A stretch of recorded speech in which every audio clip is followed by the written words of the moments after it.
Alors, je vous souhaite bienvenue au séminaire en informatique cognitive. I'm going to, for the Anglophones mostly, I'm going to introduce it in French. You have already seen the abstract since we already know it's about. I'll just say a few words to introduce Yonatan in English as well. Alors, Yonatan BISK est professeur à l'université Carnegie Mellon. Il est professeur de robotique, intelligence artificielle incorporée, on va se dire, et apprentissage. Il est ancien symboliste, mais maintenant il est réformé. Is it fair to say that you're reformed? A reformed language person? Sure. Yeah. I think I'm still a language person, but yeah. Okay.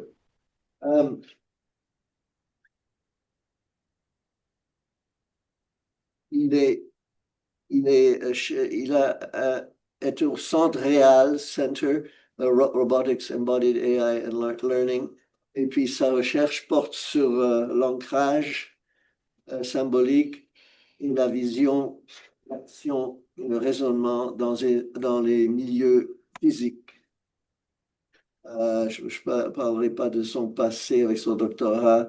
Eh bien, voilà, je vais le présenter brièvement en anglais et puis je passe le volant à Yonatan.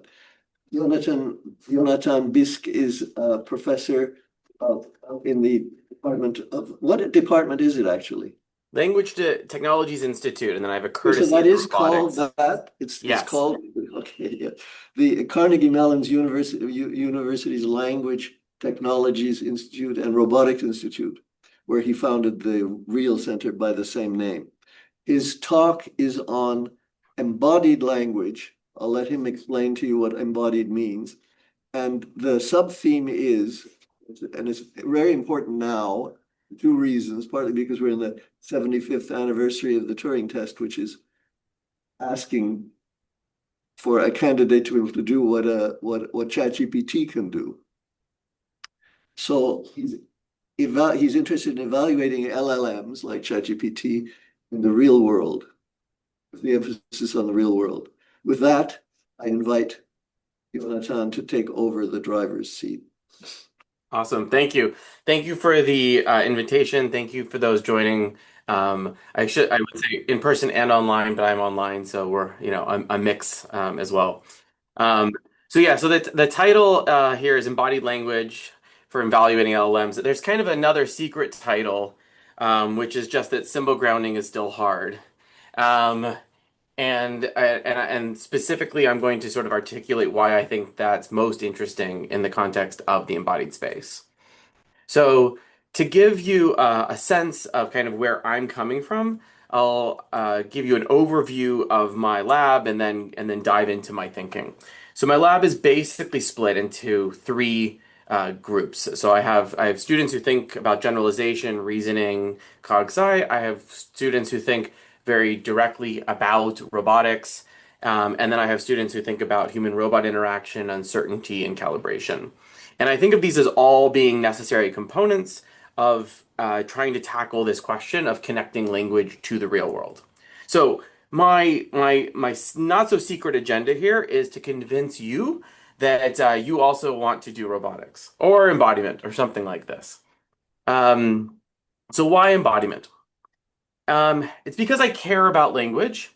So I started off as a pure language person. My thesis work focused on Bayesian models of linguistic syntax. And so I thought a lot about what kind of patterns existed in the raw surface forms, what kind of information you could extract from those, including child-directed speech versus written forms in some 15 or so different languages. And then over the last decade or so, moved towards simple action taking to visual reasoning, and then most recently to robotics. I'm using this image here because this is actually a robot hand that we built, my student built, including custom design of the motors. And so I've really strayed reasonably far from my syntax roots to start thinking about the flux and coil wrapping of copper and so on and so forth. But I think that there's a good reason to do so, and I think it's because it forces us to take all of the theories and all of our understanding of language and push it to the limits. Makes us actually sort of demonstrate all of the underlying assumptions we may have made when modeling or when conceptualizing, and then asking if those are real in the actual world. So, if we think about how we have trained models historically and then what we have seen come to pass over the last few years, a number of friends of mine wrote this paper together called Experience Grounds Language, which was trying to articulate the utility of sort of multimodality and embodiment to a language audience. And we were juxtaposing where the community was prior to LLMs, which was kind of a corpus-based analysis and learning, to where it was trending, which was kind of internet scale text. And what we have now, with the hindsight, able to look back on is see that that wasn't enough. So we all these large models started doing image processing, and it does feel like we're now maybe in a bit of a renaissance for robot learning, where now we're trying to get all these things out of the lab. The brains need to actually act in the world. And then there's a bit of a final frontier, which is the unseeable, which is the social world. So we have a progression from curation in the corpus to interaction in the world. We have a progression from abstraction to action, building representations purely in a symbolic space to those that actually need to act in the physical world. And then from the visible to the invisible, because you can never see inside of someone else's mind to understand where they're coming from socially. What is their conceptualization of you, and vice versa. And we sort of a pithy characterization of this would be that you can't learn language from the radio, in other words, just from text. So if you can solve a task that way, you haven't really understood language. You can't do it just from the television, and you can't really do it just by yourself. It's a fundamentally social phenomenon. Now, I Can don't you think do that it, can you yeah, do it from a dictionary? no. Don't leave that out. Yes, and I don't think that these are necessarily particularly surprising statements to any of us who are familiar with, for example, developmental literature or things like this, or have thought about these theories. But then there's a question of how do you actually turn any of these things into something that you could implement, right? Because fundamentally, as a computer scientist, it's not just enough for me to study it, I have to build it. And so I think the temptation is to say, okay, maybe you have argued to me that these are all important things to condition on, so I will simply build a master model that shoves all of these signals into some architecture, and out comes actions and trajectories, and then maybe that's sufficient. Maybe that's all I'm asking, is just please provide everything. And what I'm going to do is walk you through how the different communities have tried to approach that problem, myself included, and then what assumptions have been inadvertently, in many cases, been built into the actual design of this black box. So you may be thinking more modalities should grow the space of concepts. I was just arguing for that point, and I think that is true. Um, you may be interpreting that I'm saying agents should interact in the real world, and so the main goal is to close the fidelity gap or the modality gap between the sort of vision that you get in a simulator or get on the web versus that you get in the real world. But I'm really getting at is that language needs reference. And so that's the focus. And so when you simply put these modalities in, you don't get away from this problem. It's not the case that the neural network is a magic black box that somehow solves symbol grounding for you. Instead, what ends up happening is that you design it in such a way in order to address this particular problem. So let's start with a simple task, which is navigation. In class, so I teach a class I was mentioning before we started on talking to robots, and I have a bunch of little prompts for the students, and one of them is, what is a semantic unit, or what is the smallest semantic unit? And so if we use that lens for something like navigation, we can look at where the language community thought, was progressing in sort of 2011.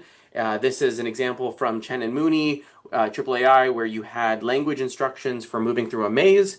And at the same time, what was happening in the robotics community for language and robotics, this is work by Rosenthal and Veloso on cobots, where they had these robots moving around CMU, delivering various items to people, asking for help to get on the elevator and so forth. And what you saw in both of these were two communities who shared an interest, but which made different assumptions. The language community, a fundamentally symbolic one, came at this from an understanding that there would be discrete action spaces and that there would be a lot of linguistic diversity that needed to map to that smaller space. And the robotic side came at this from the standpoint of, well, I have to have continuous joint control motion. These wheels have to know exactly how many angles and degrees to turn. And so therefore the language will be a substantially simplified thing. And the community has tried to find common ground over the last decade and a half or so. And there have been really great advances. But you can see how they inherit some similar biases. So my favorite particular example in terms of, I think, things that were very influential is this work by Peter Anderson from 2018 on vision language navigation, where they took images from the inside of people's homes, kind of a Google Street View kind of take on this, and then collected language instructions. So if we think about where this sits in this conceptual landscape, I have increased visual fidelity. I have moved towards something that has kind of realism. This maybe therefore means I have better semantic coverage and diversity. I still have real natural language. But as is hinted by the graph below, it's not clear that we've actually made progress on the reference problem. We've just changed it. So let's talk about these couple of approaches. So as I said, this is what Chen and Mooney were doing in 2011. It's a very impressive simulator, haha. But at the time, it was very nice. It gave us a bunch of visual references, the type of hallway, landmarks, and things like this. And so you could take a bunch of instructions, take the first left, go all the way down until you hit a dead end. You would introduce a concept like dead end. This would describe a path, and then you would have to turn this into what is effectively code, what is effectively a smaller lexicon of items. And so the simple grounding problem wasn't really a grounding problem here. It was an alignment between symbols and other symbols. It was a symbol manipulation problem where the assumption was that robotics would take care of the other side of this interface. They would take care of verification. They would take care of turn. They would take care of travel. That these were sort of the atomic units that I needed, and I would just offload the other side to engineering. So then when Peter comes along and introduces this vision language task, he's got real images. I no longer am going to map directly from a lexical item to another symbol. I'm going to now need to map it to an image. So it's a slightly richer task, but it turns out that the models take a very similar structure in the end, which if you want to oversimplify, which is what is actually a very impressive literature, you can kind of think of this as like a clip model. How well would a clip model do here? If I could simply get an alignment between language and image, if I can just get a good dot product between those, if I can get that nice direct reference resolution, then can I navigate through this? And so the idea being that a landmark like kitchen would have, would indicate going through a certain doorway because it was more similar to what you saw on the other side versus what you see inside and so forth.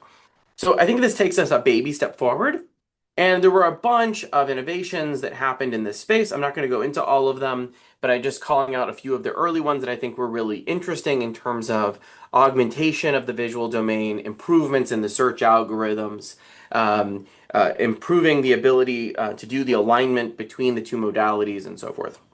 All of these fundamentally still hinge on that same technical problem. I need to align context to images. The context here being the previous images I've seen and the textual description, and then the images that I'm trying to map to are the possible next steps. So I have a sort of discrete space of options, and I need to rank them so that I can produce an action. So if we now take a step back from that and ask kind of what the space is of things that we're trying to ground, well, we have sort of the language and vision, which we've outlined here, and that is giving us, in some sense, action in this paradigm. And then we can think about how sophisticated or not various data sets are in terms of their realism, sort of how rich the language is, how rich or egocentric first-person view the vision is. And then importantly for this talk is that there's this third dimension, which is action. So we can take those examples from earlier, we can kind of plop them down, and then we can start to ask questions like, do richer action spaces break any of our algorithms? So as I said, the premise here is that we have a handful of kind of key technical building blocks or Lego pieces that exist in most of these models and most of these approaches. And so if, for example, we are really dependent on that tight dot product style grounding or alignment or reference resolution, then if I have a much more complex action space, how much harder is that alignment problem? So this introduces things like questions of memory, alignment, understanding pre and post conditions. It also introduces things like end effector position, which if you're not familiar, I'm not going to give you like too much of a rundown on robotics. There'll be a couple terms that show up. End effector is just the gripper, your hand in this case. So where it exists in space. And so that includes not just its location, but also its orientation, if it's open or closed, and these kinds of details. And then if you were, for example, applying force to something, you'd have to think about the torques and so forth of all of the motors that are involved there, things that we tend to do somewhat subconsciously. And then on the other side with language is that if we're going to talk about real language, then we are going to think about sort of recursive notions of perspective taking more broadly under kind of a theory of mind umbrella. And then we could ask how that would break all of these algorithms as well. Are we dealing with one versus many partners? How much prior knowledge do each of them have? And so again, if our workhorse is dot product, if our workhorse is alignment between two symbols, one perhaps linguistic and one maybe an embedded region of an image, does that paradigm still hold as we move to these richer and more interesting domains?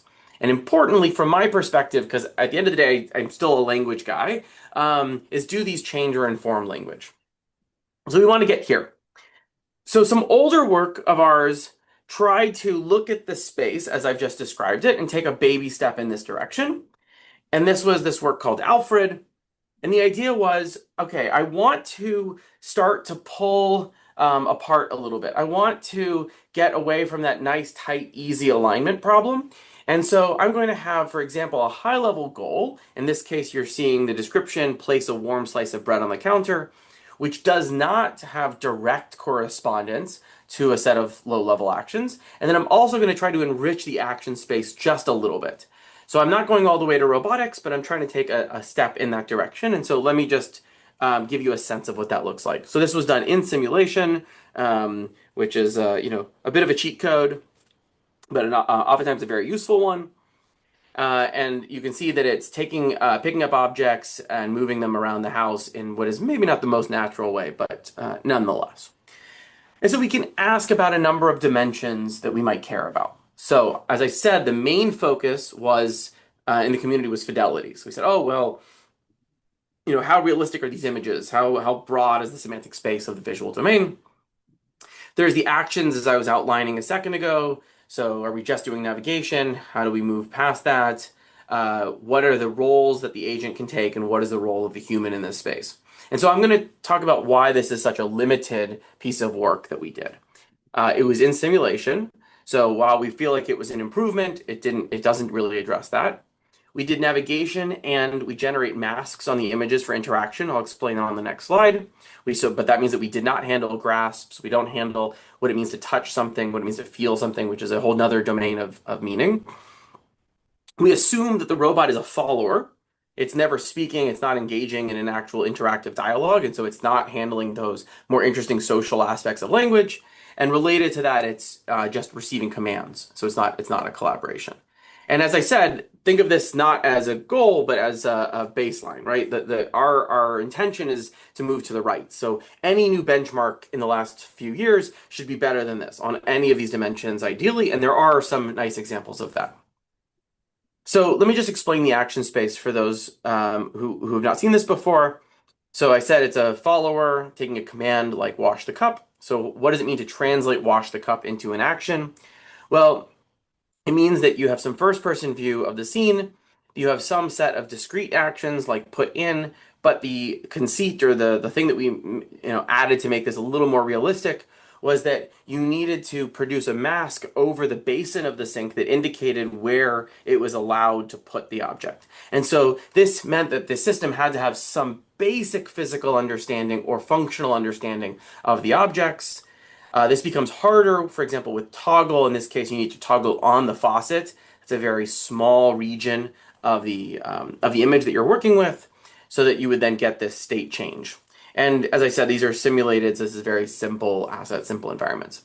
Even so, this turns out to be quite difficult because the systems do not have this functional understanding of the world. So the faucet example is one of my preferred ones because it turns out that a faucet is not visually that uniform, particularly if you start to look at some of the fancier examples. You go into some mansion and they happen to have a swan whose wings are the knobs.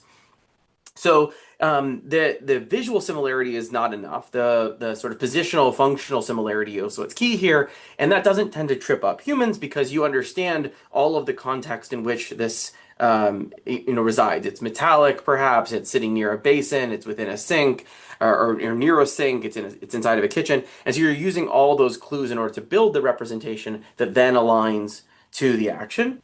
Or to the identity in this case, and then also because there's a series of actions here, you're able to use that in the environment to enumerate what is a reasonable route. So the same navigation path would not work in two kitchens, the same actions would not work in two, but they share some similarity. So, as I was sort of saying at the top, I'm not going to try to, or maybe just before we started, I'm not going to try to argue for you to use any of our papers or cite anything. I'm just trying to explain what this progression has looked like and why it's sort of dancing around some core problems that we need to tackle. So this work, now 5 years old at this point, tried to take a baby step in that direction. The really good news is that the community has made a tremendous amount of progress on robotics and robot learning tasks since then, but I want to now view that progress through the lens of what we just described. So we now want to talk about manipulation. So we want to move past those masks. We want to move to an actual gripper that's going out in the world, grasping and taking actions.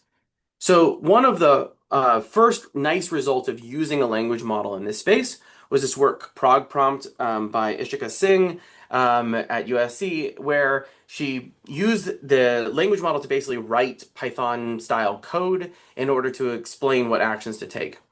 And so it selects from actions, grab and put in, grab and put on, switch on, and so forth.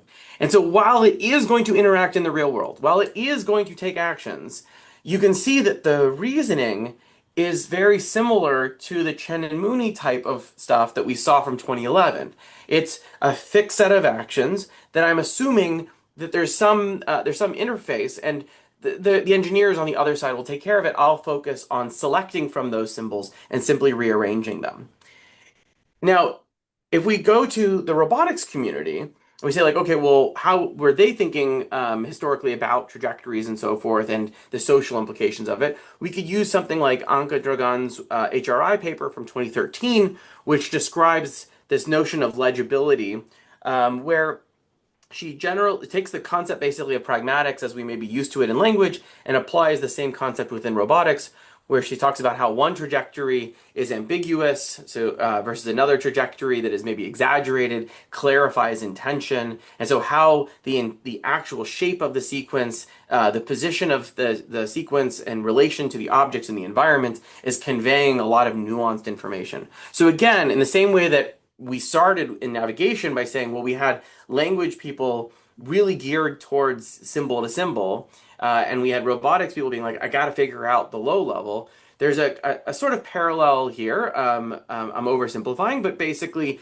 we have this big language model. Great, now I can do more symbol to symbol. Versus no, you really do need to produce those trajectories. And so then we have a parallel question to the earlier one, which is, okay, so earlier Peter Anderson showed up in the middle and tried to make everyone happy. What has happened in the gap here in the middle?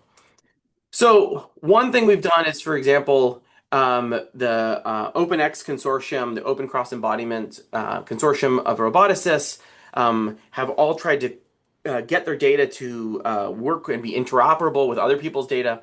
And so they had to agree on things like end effector position, which I referenced earlier. So how do I put, figure out where the gripper needs to be? Then that means if I need to take actions, how do I predict offsets from some location? Can I capture distributions over trajectories, which is what diffusion policies have enabled? And so if you've been on the internet in the last year or so, actually, I guess 1X just made a kind of crazy announcement a few days ago, where you can now rent-ish one of their humanoid robots. But anyway, if you're on the internet, you've probably seen these very cool demos of things that have been able to be achieved within the last year because of the application of a bunch of data and machine learning to robotics. The top here is a demonstration of folding this towel from physical intelligence, which is one startup. And then on the bottom is an example from a large behavior model from TRI, working on coring an apple. So they've taken a tremendous amount of data. They've been able to use this in order to now learn these really cool policies. And so now the question is sort of like, did anything change, right? Do we still have the same problem? How is this enabled? How does this situate within our larger discussion? So the punchline is that what's going on inside of these things is a lot of advances that look very similar. So we have on the bottom with the LBM a really great set of diffusion policies, a bunch of policies that control robots to do specific tasks, where we then after we've built some set of those action primitives, we then attach language to them. And on the top, what we were seeing from physical intelligence was that you use a language model backbone, and then you try to fine tune it to produce low-level actions. And so you're trying to get it to predict a bunch of small offsets and things like this, which begs this question about where you're doing your grounding and where does it make sense to sort of try to do linguistic to to action alignment? What is the smallest basic concept that makes sense to try to do that alignment on?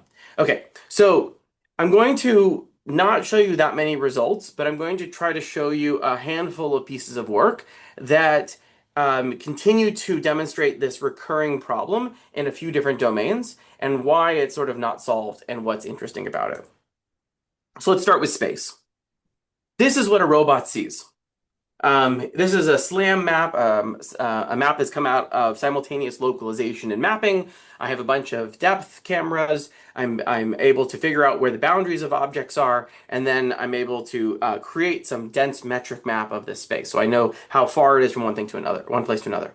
That's very different than the memory that you built when you navigated a building or did something. And so if I was to ask you what you had seen previously, where you were going and stuff like this, it would look a little bit more like this. You'd have some kind of connectivity between regions and concepts. So these things do correspond, but it's like, well, I remember there was a hallway. I don't remember exactly that it was 10 centimeters versus 15 centimeters between, the door and the wall or something like this. That was irrelevant. What I remember was this kind of semantic abstraction. What I remember was that building was really good as a multifunctional space, things like this. And so this is, again, the same mismatch where I have the robotics tooling, which is low-level sensorimotor, and then I have my semantic reasoning, which is this abstracted symbolic space. And so what I want is to be able to take, as a human system that has been trained in this environment, and interact with it in the way that's most natural to me. So find the stairs. Where can I buy drinks? Can you describe the function of this building? And accordingly, the robot should take that, should go into its map, and should be able to reason over either returning a specific location in space or an abstracted representation from aggregating information. And so that's what the idea behind this work is. And then you offload this eventually to a local planner. So where build these semantic units. I'm going to take you through a couple of examples. We have some newer work which will hopefully go online in the next month or so that extends all of this to increasingly complex domains. But things you'll see in a second, maybe I'll explain more why it gets really hard as the environment gets large. So this is the coffee shop inside of my building. And there are, again, a bunch of objects. I could build a metric map. I could build exact measurements of all the distances. But I also want to build this kind of abstracted semantic hierarchy so that I understand this is where people order, this is where people wait, this is where the baristas work, this is where food is heated up. These are things that are not intrinsic to the space. And so then I can then build this tree that I could then traverse and I could use in order to do reasoning, or I could do it to or reply with an answer as I was indicating a second ago. So I'm going to show you a very simple, I'm not going to play the audio, but basically you're saying that you're thirsty, you're dehydrated. The system now needs to know to move through the environment. It finds and returns a vending machine and says, you know, hey, this is basically the best I can do. I think it meets your criteria for the following reasons. So we can do that around CMU, which is what you're seeing here. We also can do that across larger and larger environments. And then we might ask various questions like describe the atmosphere, safety features, you know, is there a fire extinguisher, other things like this, that the system should be able to aggregate into a response. Okay, that's all fine and good. Why does this get really hard? What is the granularity? So should I, for example, and this is some work that's under review, should I think about the affordances of every single object in my environment?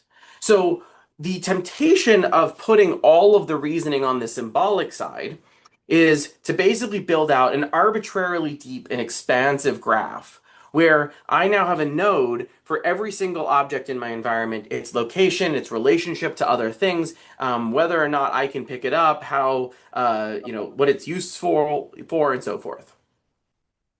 And so here what you have is a really simple demonstration of that where the robot is asked, please bring me the paper towels to the kitchen counter. There's two options for the paper towel on the top row, one that's reachable, one that's not, two options for where to place it on the bottom. And so it should basically go through its memory, it should reason about all of these things, it should find the appropriate response, and then it should take the actions appropriately. And so then the robot moves around. This is my lab. There's moves around the lab to try to actually take some actions in this space. And so reasoning about those various options. Okay, I think that this is empirically very useful, but I also think it a very difficult predicament for us because I don't want to build an arbitrarily large symbolic graph of everything in the world in order to reason over it. So, but I do need to eventually be able to execute those actions, and the lower those nodes are, the easier it is for me to link them to some specific action, like a navigation or an interaction or a manipulation. So now I have this question, which is, okay, should I have this be a dynamically evolving and growing graph? Should I have some mechanism where I'm able to hallucinate the creation of new nodes that maybe then I'm able to later connect back to the sensory motor? What is the appropriate interface? I don't have an answer. But I like this domain for making that engineering task very explicit. So the key result that we've seen in the couple of works that are out or that are coming out on that space is that reasoning benefits from symbols. Reasoning, I'm using very loosely here, but benefits from basically the knowledge that's in a language model. But then we also have this problem, which is that not everything is a symbol. And so it's not trivial for us to take the environment and then and push it in. So make it a node, make it a symbol in order to work over it. There's a pressure in the community, and so I want to talk about this very quickly, to think that these large sort of language models or multimodal language models maybe don't need any of that explicit representation, those explicit notions of space, that will just be an emergent property of access to the data. And so this work, which was presented at Colm, I guess a couple weeks ago, basically debunks that. So we create a very simple environment. It's just various shapes. This is an overhead view. Here's what the first person view is. You're moving through this environment, and then we ask the system very basic questions. How many red spheres are there? Are there more blue cubes and black cones and so forth? Now, these are not necessarily trivial for us. We'd maybe have to take notes, but they're not hard. Human performance on this is effectively perfect. That's not the interesting part. This is my favorite part. This is a little puzzle. There are two red spheres that exist in the exact same location, except rotated 180 degrees. So if I was a human and I had seen something, and then I had spun around and looked the other direction and saw something of the same type, I would know that those instances were distinct. I would have a basic understanding of how my actions, how my movement, how that progression, was just a sort of low D representation that I was taking in of this real world. I'd build this kind of mental map, and I would not confuse these two. Predictably, the system does think that these are the same sphere. And this makes sense because the way that a large language model works is that it's basically a voting mechanism over a bunch of patches, a bunch of tokens. And so you have some amount of red sphereness in some region, and then you have some amount of red sphereness in the same region. And that's the feature that's captured. Those are the features that sort of vote. And so that just gives you more confidence that that sphere exists. But it doesn't actually give you a representation that disentangles the fact that these are not the same thing. And we can make the environments arbitrarily complex, and you can watch as the performance of these models degrade. And breaking models is not the point. But this is just to show you that what you expect to happen does happen. The point is that there's something that we build up by virtue, which is not surprising, of being embodied agents of these maps, which we have to, in the previous work, instill via system design to understand space and how it interacts. And it's not the case that simply observing a bunch of videos being presented with these sequences induces the same types of representations that are necessary for understanding 3D space. I think that tracks, again, if you're familiar with the literature, that tracks very much what you would expect based off of human experiments, where there are benefits to actually taking actions. So the second part of this is I say, like, okay, that's saying I don't necessarily understand space, but maybe these models will still understand motion. So in this work, we basically take a bunch of examples of different trajectories of an object and different angles and so forth. And we want we want to test models in terms of their ability to understand that it's not simply the sort of a cause and effect, but that the way that you move through space matters. Shaking and stirring are different concepts, for example. And what you're seeing here is, in some sense, the punchline, which is the representation. Because as I said, the key question for me always comes back to what's the semantic unit? What's the thing that you're aligning? I just said that what is a transformer? A transformer is a bunch of these little voting aligned patches. That's all we're doing. And so if I want to do the same thing now with a video, what is my basic unit? So a lot of video-based models, understanding models that you may be using online, basically assume that if I take a first and the last image, that is a sufficient summary of the trajectory, and so therefore I will just do my inference from that. Some of them try to be a little bit smarter, and they say, oh no, we'll try to sample what we call keyframes that we think are sort of the most semantically meaningful. That also doesn't actually capture what we want. So then you might say, well, I will use something like optical flow, and I will simply track everything that moves in the space and try to build a representation. Well, that's chaotic. So there's these questions: granularity, perspective, key points. When I show you this as the trajectory that is meaningful, I've actually baked in, again, a tremendous amount of knowledge. I've baked in that I think that the only point that matters is where the gripper meets the brush. It's a rigid body object, and so the brush is not deforming while it's moving, so I don't need to track all of its corners. I just need to track this center point and so forth. So I've built all of that in order to get to a unit, in this case this image, that is sufficiently self-contained that I can now do symbol grounding, that I can now align it to my text. And so we can do this for a bunch of different types of tasks, and you can see how these things would matter. The punchline is that the biggest models are not particularly good at this task. You can fine tune for it, but again, that's kind of an irrelevant point. The point is that you have to figure out what is the unit that is meaningful in order to share with these models. But you might be thinking, okay, he's saying there's a lot of ambiguity in the fact that the language is an abstract representation. He's saying that there's a lot of work that has to go into the low-level representations to build them up to a unit that's large enough to start doing that alignment.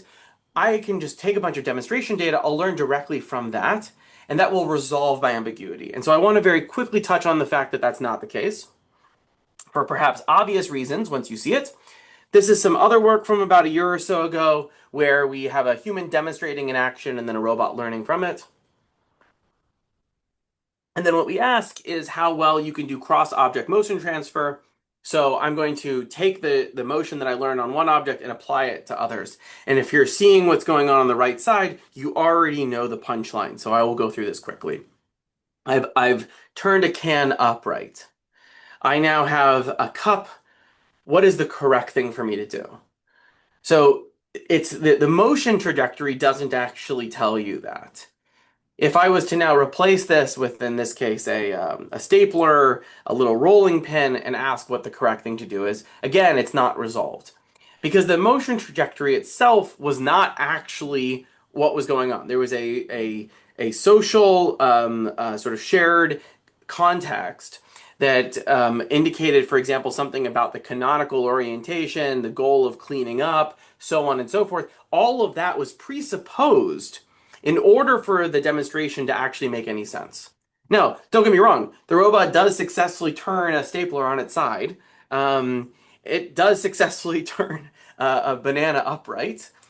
You know, it's not that it's not able to generalize some aspect of that motion, but it's not generalizing the correct thing. The one case where it's sort of correct is where you have a scene that is surprisingly similar to the original scene, and so it chooses the correct object to orient, where all the rest of these are somewhat silly. But here's just a slightly more nuanced version of that I think is still indicates the same problem. I have a prompt video showing that the closing of a middle drawer, the robot shows up and the only open drawer is the top drawer. Was it correct to close the top drawer? Unclear, right? Because again, when you're trying to interpret something out of context, there's no reason for you to be able to infer what's appropriate. So in the same way that a word on its own is meaningless, it's completely dependent not only on the linguistic but the embodied context. Even a demonstration on its own is meaningless. It's only able to be interpreted in this larger context. So my favorite very toy example of this that I always use is going back to blocks. I said I spent some time playing in Blocks World a decade or so ago, and I still kind of love it. So when I have put the orange block to the right of the green block, I would normally do this as an interactive thing, but I'm not going to force people to try to raise their hands and so forth. I have these blocks, and I say, put the orange one to the right. And most people would agree that while this is technically correct, it's not what was intended. That this is probably what was intended. That again, correct but not intended, correct but not intended.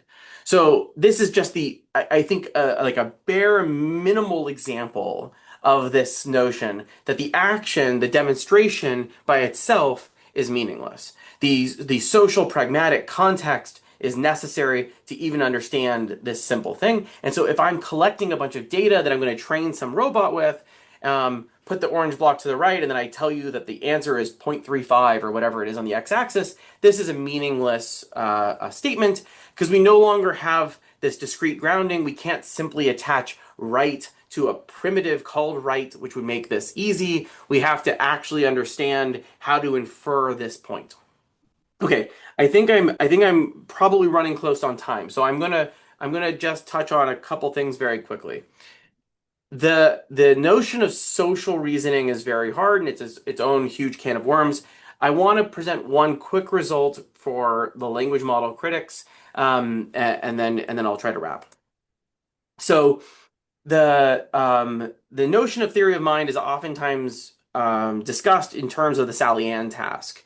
So there's this canonical test for children that many people are probably aware of, where you're playing with dolls and you have one of them leave the room and something changes in the room, and the question is, when the doll re-enters, will they know that something has changed? And if you understand perspective taking, then you would understand that each of them has their own world model. If you don't understand perspective taking because you're a young child, then you assume everyone has the same shared information. And so people have tried to apply a textual version of this to language models in order to prove that they somehow are social creatures. They somehow have theory of mind and so forth. Now, the original test is an embodied physical space. We will forgive the fact that they've way oversimplified it for the moment. So we have a story like this. Anne enters the kitchen, Beth enters the kitchen. And then I need to have some update to, therefore, my world state of where each of these entities are and what their beliefs are about one another. I can then start to expand possible storylines. So Beth salted the apple. Beth left the kitchen. Okay, so now because Anne was in the same room as Beth, Anne would know this information, and Beth would know that Anne would know this information. Then Beth texts Charles to let him know that the apple is salted. Charles enters the kitchen. Charles moves to the apple to the fridge. And so we can ask questions. Does Charles know that the apple was salted? Well, we know this because Beth texted Charles. Does Anne know that Charles knows? No, because she doesn't know that there was a text message that was sent after it. You get the idea. And so language models are very, very bad at this. They're very good at state tracking. So if there's no belief states, if it's just who's where and what's where, they can do a very good job of keeping track of that. But the second that there is this understanding of where the other person is coming from, things tend to they fall apart. They're not building these kinds of belief states in recursive world models. So very quickly, if I was to now have a physical human in the environment, I have that extra context. I have that extra set of beliefs that I was just hinting at a second ago that are all going to show up. This is a very quick thing and a very simple simulation, but just to demonstrate the point. A question like put a cup on the dining room table. There's questions about, well, are there multiple cups? In this case, yes. There's a dirty one on the coffee table. There's a clean one in the kitchen. There's a question as to whether or not my map is accurate. But if I change that really simple instruction to bring me a cup, now there's still those first two parts of this, but there's also questions about my position and potentially my intentionality, what my goal is in this environment. So I could try to leverage what we've already seen, which is more symbols, more symbols, more symbols. Just try to spell out everything.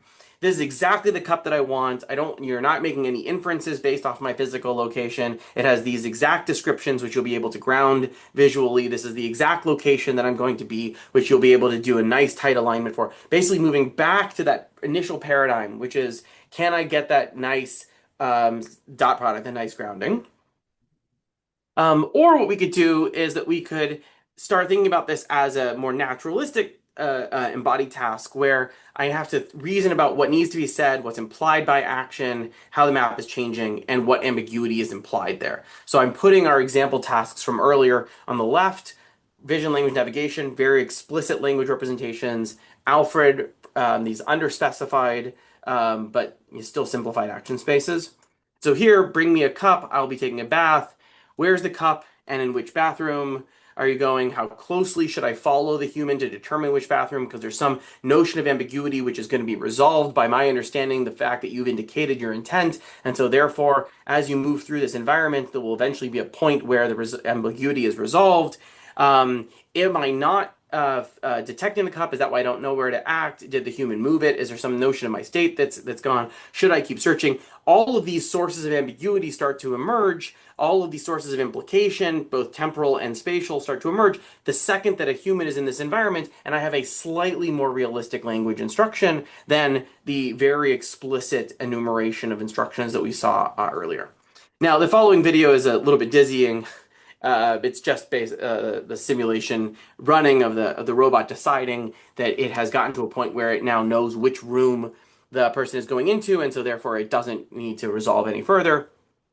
And we can use kind of a traditional language model style semantic planner to try to resolve this, where I use vision as a module, I use language as a module, and so forth. The punchline is simply the following. Even the green bars here are even with perfect perception. Reasoning about this kind of ambiguity is basically out of scope for these models right now. Okay, so that's the last research result. But it basically is just leaning into the same issue, which is that the models are good at tracking explicitly stated information. They're not good at building implied 3D, implied social, implied belief. All of those kinds of things are completely missing.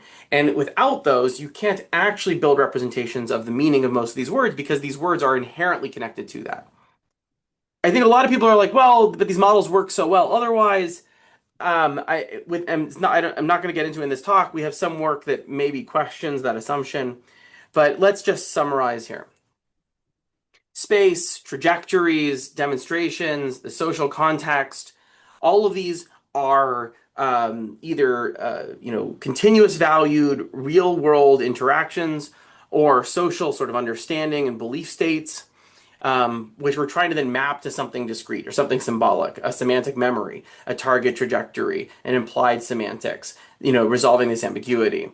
And then what we're currently doing as a community is that we're basically sort of trying to use a single model that sits inside that bridge that does all of the grounding and reasoning. So the language model is supposed to just take in all of those tokens.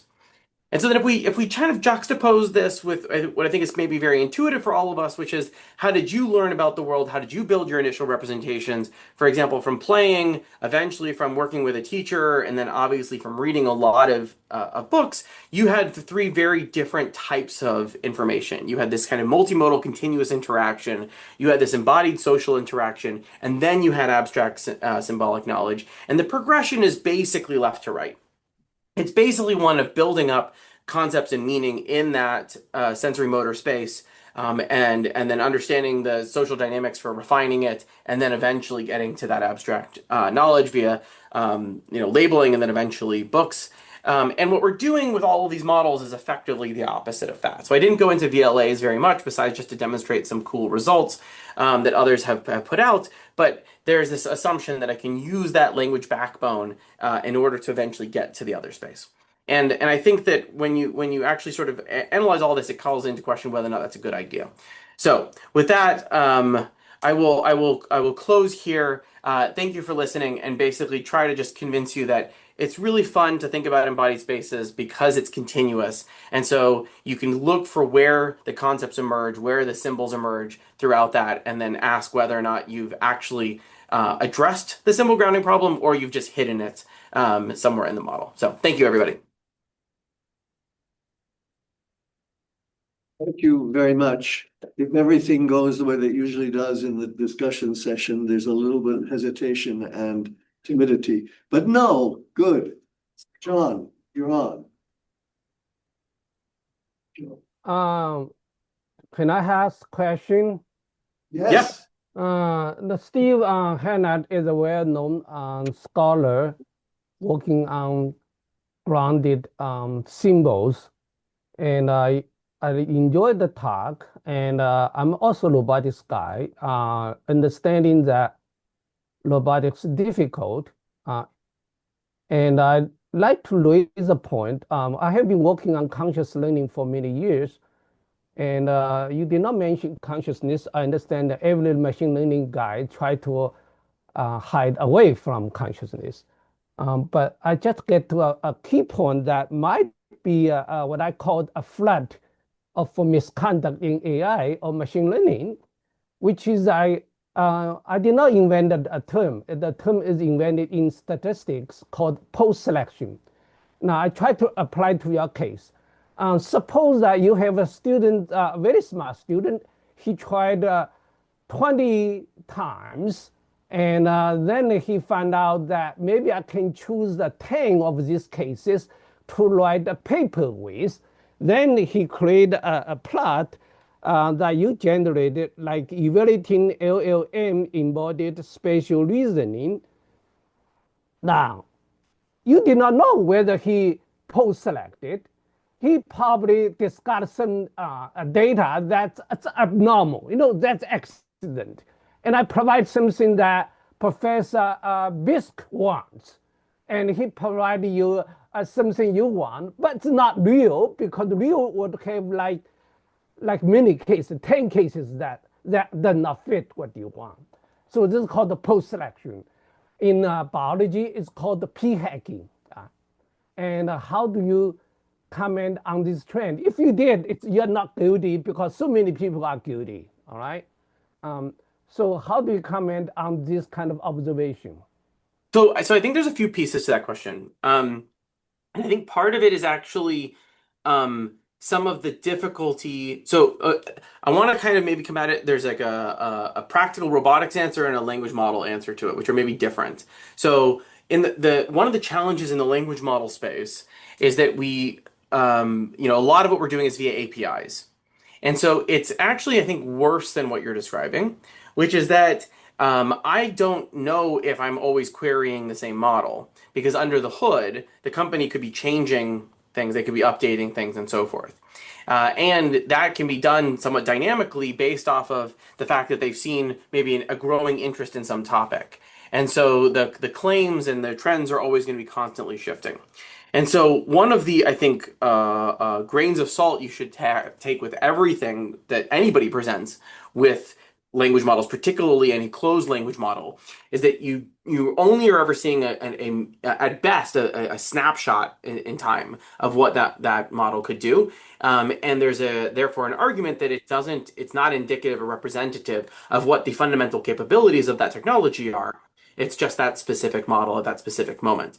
To the best of our abilities, we have then tried to make sure that this is a similar result across a suite of models. So what I didn't show in these papers, like for example, in the one where in REM, where you're walking around the 3D world, is that there's actually, I don't remember now, 4 or 5 of these different models, including like an open source model, all having very similar sort of behavioral problems.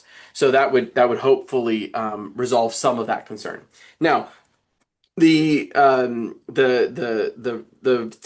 issue that you described is obviously very relevant particularly in robotics or robotics demos where success is that it happened once, right? You'll oftentimes see something like, well, here's a video it doing something. I don't need to show you that my Atlas robot, when it's doing backflips, failed 200 times. I just need to show you the PR video that it did it once.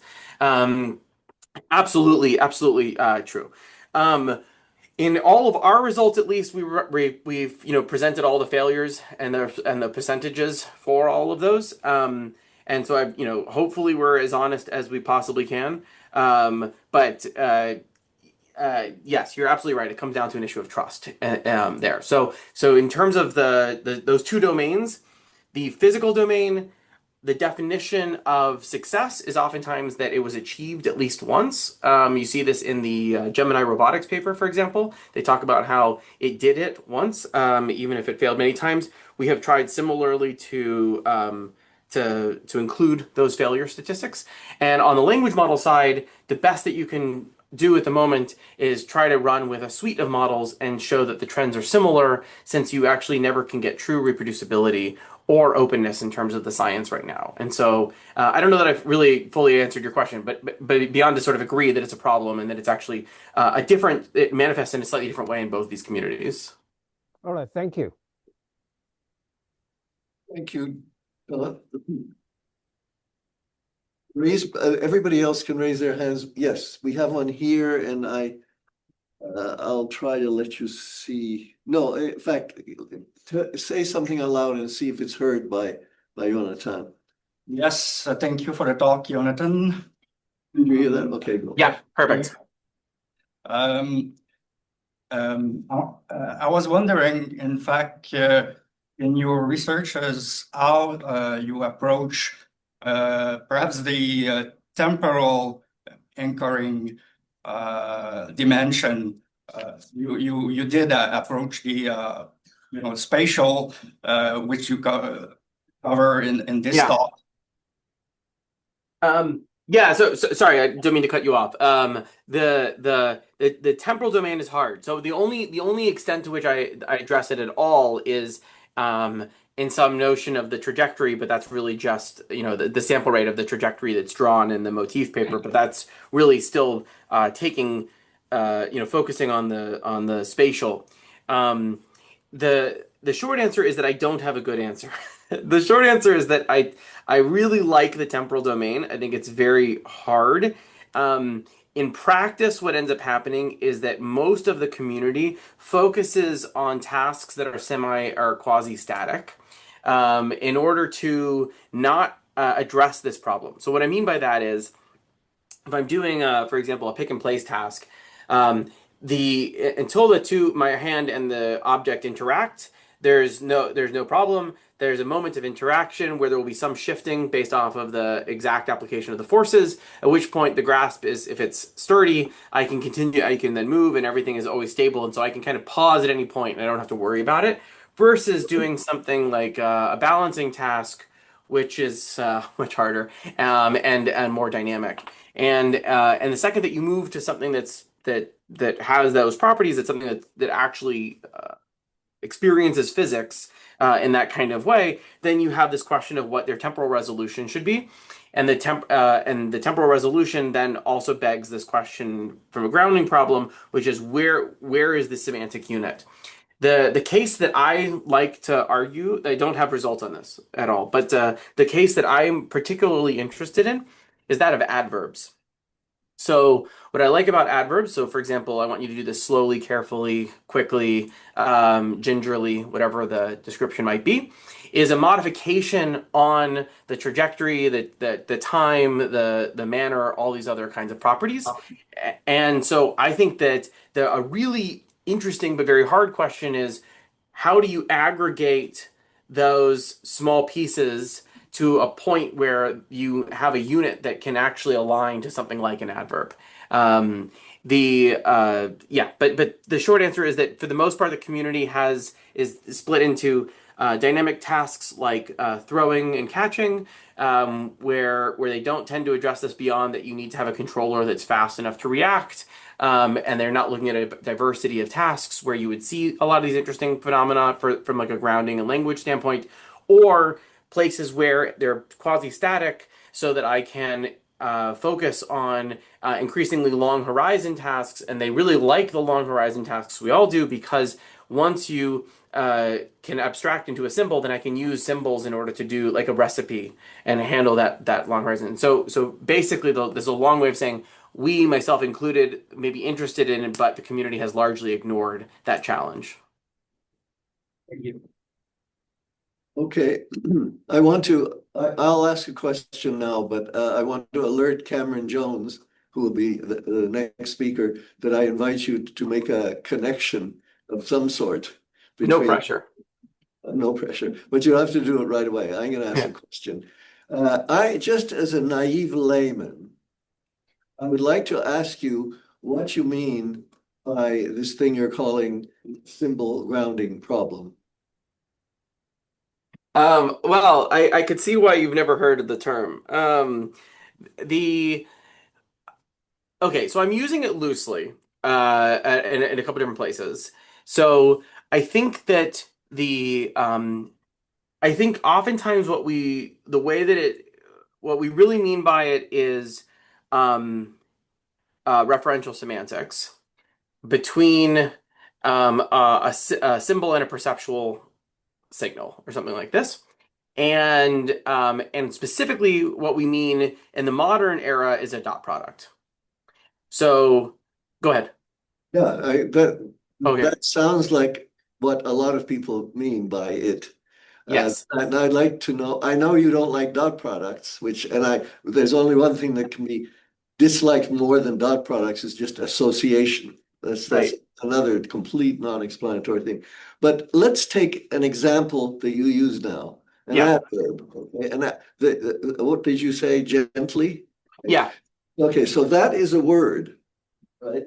And I take it that among the things that you want to ground are words. And since you did mention referential semantics, you are probably trying to ground the word in its referent. Yeah. Could you elaborate on that? Yeah. So the thing that I want, okay, so there's what I do and what I want, perhaps for all of us, but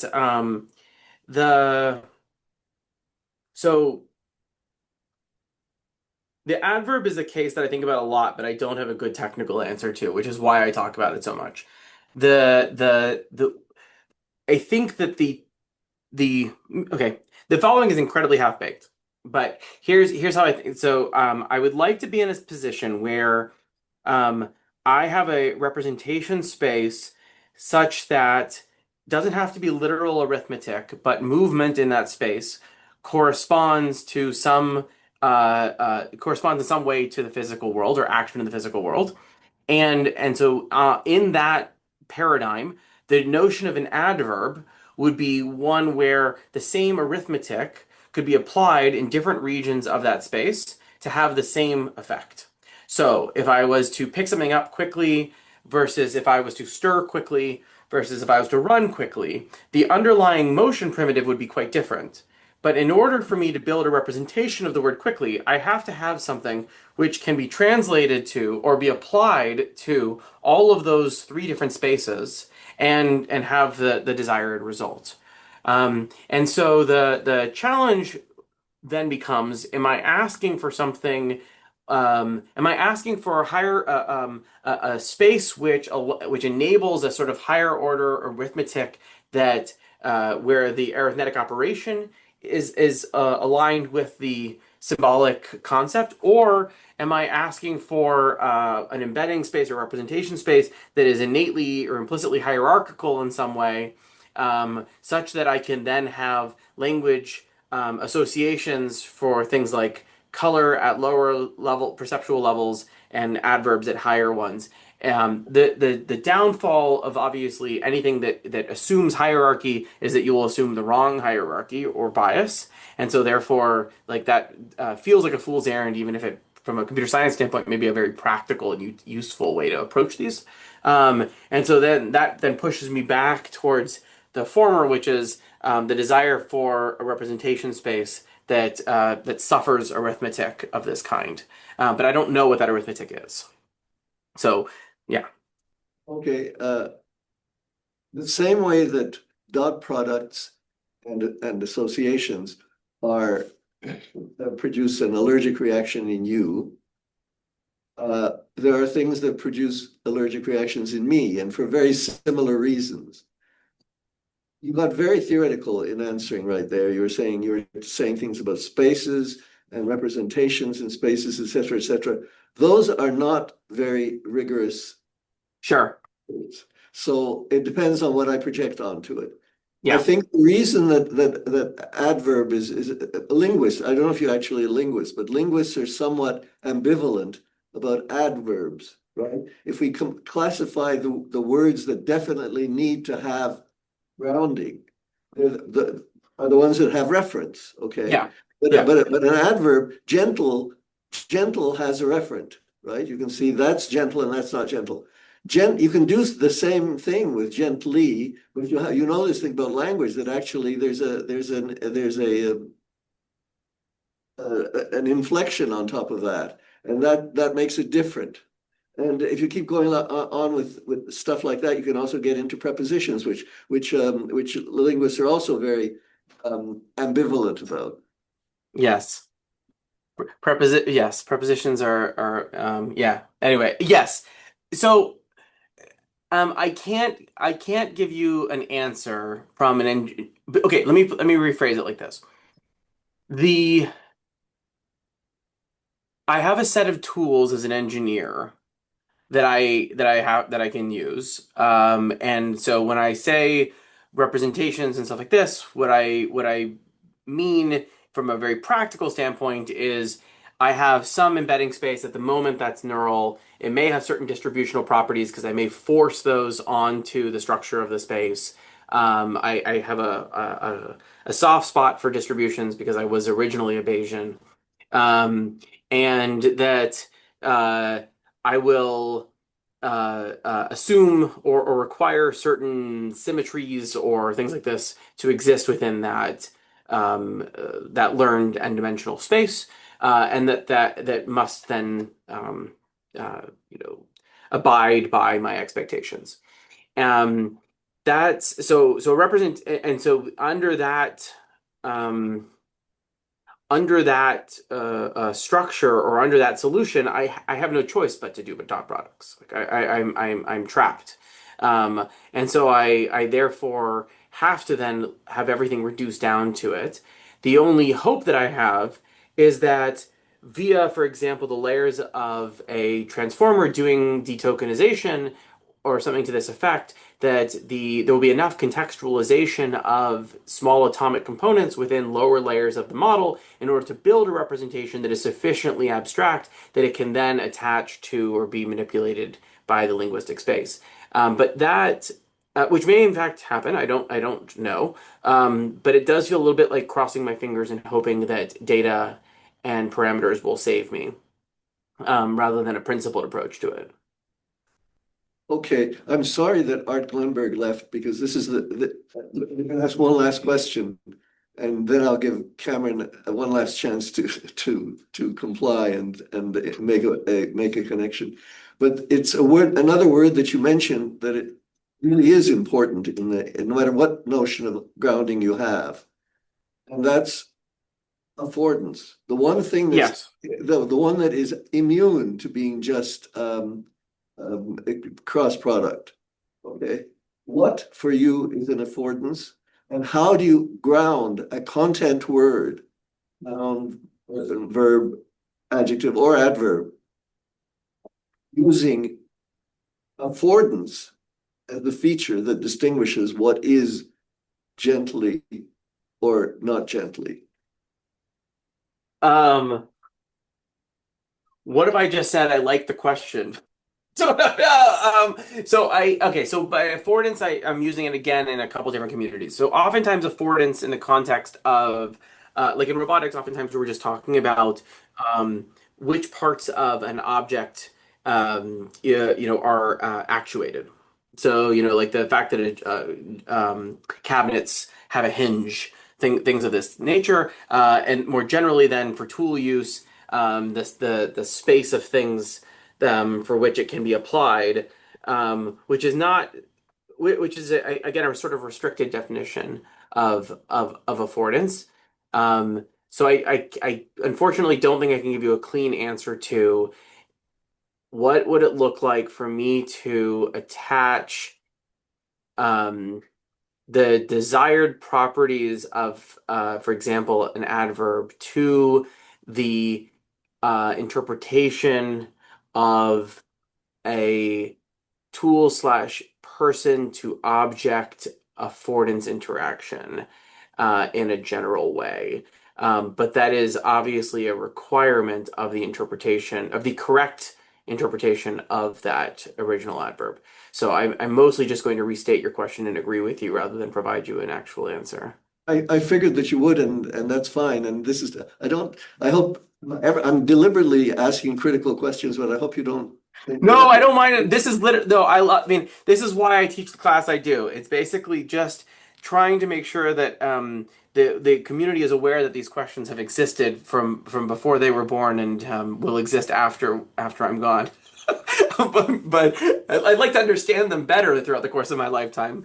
But I think again, when you actually it's building things forces you into certain buckets, and then and then every library you use or model or architecture decision you make, it comes with some conceit, and the question is which of those are still useful for better understanding the original question, versus which of those are a distraction. To the best of my ability, I've tried to select judiciously, but not always successfully.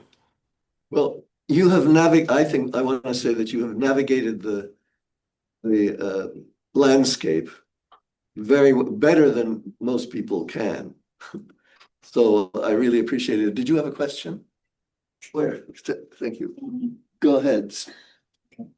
Thank you for the presentation. Can you hear me? Yes, yes. So what I conclude from your presentation is that robotics need formal action representations and affordances. So do you think combining both will help large language models link the language with real world to make it more effectively or to act more meaningful? Yeah, so I think this is it's an interesting but very hard question. And so let me try to break it apart into two pieces. I think the most basic response is large language models are symbol manipulators. And so if you're able to turn your problem into symbols, they are great. And they're going to be very useful.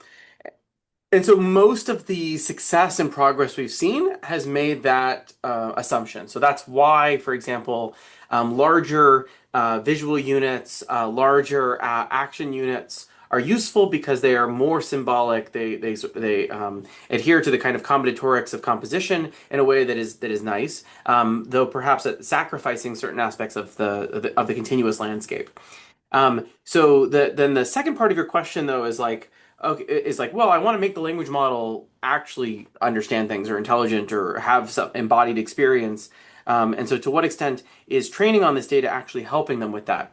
And the result right now is that it's not, but that doesn't mean it can't. I tend to err on, so a silly question I used to ask new students was whether or not an an orange is more like a banana or a baseball.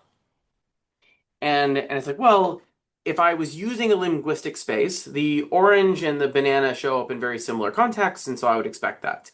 And so now your question is, well, if I had a tactile sensor that was telling me what the surface felt like, if I had force feedback that was telling me how much they deform under squeezing, if I had taste sensors that told me about their acidity and stuff like this, then could I embed all of those in order to enhance the representation of orange and banana and baseball to capture all of those properties and then give me a more nuanced notion in this representation space of how similar any given pair is to one another. And I think conceptually that's very much what we would want, but it's under the current paradigm would presuppose that you could build units in each of those modalities, and you'd have the data to learn the correlations between all of those in order to update that representation and the loss functions that required it. Whereas if I was to rethink the paradigm from maybe an embodiment first perspective, and I was doing things like, well, this tastes good, and licking a baseball does not, and I'm trying to pack things or throw things, and so I'm realizing there's certain commonalities, and I'm kind of clustering on that sensory motor space, then I might be able to build a better initial set of representations, which I then fast map the lexical tokens to and inherit the distribution or the body of embodied experience as part of its representation, rather than taking all of those embodied representations and trying to project them down into that linguistic space in a potentially lossy way, where I then lose a lot of those distinctions. I'm not sure if I've really answered your question. Thank you. It sounds to me like you're saying you prefer doing it bottom up rather than top down. Yeah, but I think specifically I'm saying that I think my concern is that the question, which is a very natural question, potentially presupposes that I can take those modalities and integrate them into the training and then improve the linguistic representation. And my concern is that that is actually a lossy process. And so you may not improve it that much, or you may not learn the kinds of smoothness in the sort of, let's say, tactile manifold that you're expecting, because you're forcing it into this. It's kind of like when you look at an object detector, what's its representation of a cat?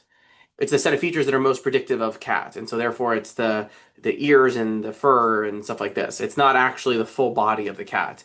And so even if you were to provide it that, which we do, you have all these images of all these things, it's very hard for the representation of cat to really capture all of that diversity, because you're sort of forcing everything into that bottleneck rather than capturing that diversity and then kind of assigning a label to it. Okay, I think we are out of time. Any other questions? Yes, go ahead. Yeah. Thanks, Yonatan, for your talk. I have one naive question. So, since you are in the field of embodied and inactive cognition, I've heard of other approaches to take into account the environmental, social, and physical relationships, and so on. So on your side, you work on embodied LLMs, and I heard of at least one other approach called active inference that also attempts to generate language and meaning in the real world. So again, I'm really naive, and I just wanted to enjoy your presence if you can give your opinion on the current approaches in the field of inactive and embodied cognitions. If you can compare the different approaches, their limitations, and their perspectives, and so on. Thanks. Yeah, no. It's a great question. I don't think I can answer it. Let me instead say the I think that I'm not an advocate for LLMs. All of my papers right now, for very practical reasons, use them. But I think of them just as very large or well supported probability distributions. So I have a really good P of L. I have a really good P of VL, of vision language. I have a really good, so on and so forth. And when you're talking about something like active inference, or more generally when you're talking about sort of uncertainty resolution and quantification and so forth, then you are step one is recognizing that there is that uncertainty, and that means that there's, for example, high entropy in whatever that distribution is, or there's too many modes or something to this effect and then secondly, you're trying to come up with some mechanism by which to resolve it. And I think that's absolutely the right thing to do.